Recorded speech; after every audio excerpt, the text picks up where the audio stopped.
আসসালামু আলাইকুম এভরিওয়ান, কেমন আছেন সবাই? আজকে আমি বলবো পেজে ইস্যু আসলে কি করবেন। আমরা অনেকে আছি যে পেজে ইস্যু আসলে আমরা পেজ চালাবো না এরকম একটা সিদ্ধান্ত নিয়েই ফেলি। আবার অনেকে আছে যে মনিটাইজেশন পায় আবার মনিটাইজেশন চলে যায়, তখন কাজ করার আগ্রহ হারিয়ে ফেলে। এগুলো আপনারা কখনোই করবেন না।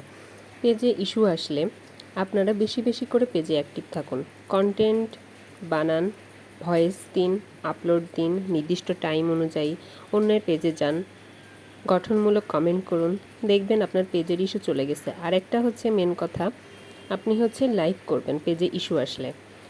টানা 7 দিন 30 মিনিট পারেন, 1 ঘন্টা পারেন লাইভ করবেন। এমন না যে ফেস দেখাতে হবে, ফেস দেখাতে হবে না, আপনি কথা বলবেন।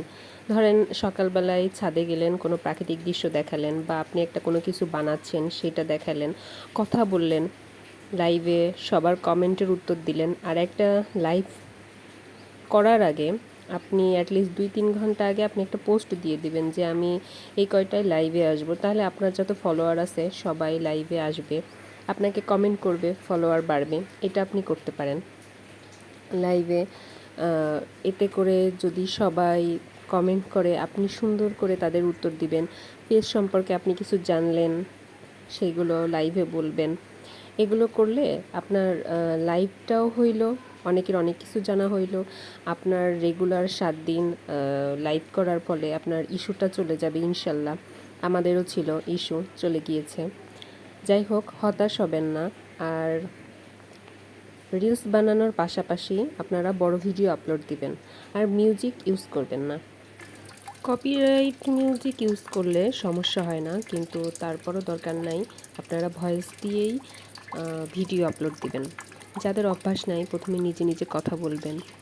এমন না যে আপনার 3 মিনিট বা 4 মিনিটের ভিডিও আপনার একবারেই আপলোড দিতে হবে, একবারেই মানে একবারে আপলোড না, মানে একবারে ভয়েস দিতে হবে এরকম না। আপনি একটু একটু করে ভয়েস দিলেন, আবার কিছুক্ষণ পরে ভয়েস দিলেন, এরকম।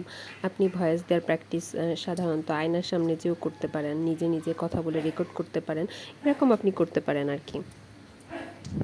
এইভাবে আপনি পেজে কাজ করলে ইনশাল্লাহ একদিন সফল হয়ে যাবেন।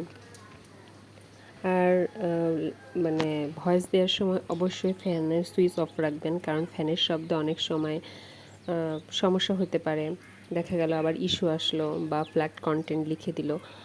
তো আপনি একটা যেখানে কোলাহল মুক্ত একটা অঞ্চল, যেখানে নীরবতা থাকবে, সেখানে আপনি ভয়েস দিবেন। আমি যদিও এটা পারি না, এক রুমে এসে দিলে আর আরেক রুমে বাচ্চা শব্দ করে বা সবাই কাজ করলো, সময়ে হয় না। বাট আপনারা ভয়েস দেওয়ার সময় অবশ্যই দেখবেন যে যাতে আশেপাশে কোনো সাউন্ড না আসে। ভালো থাকবেন।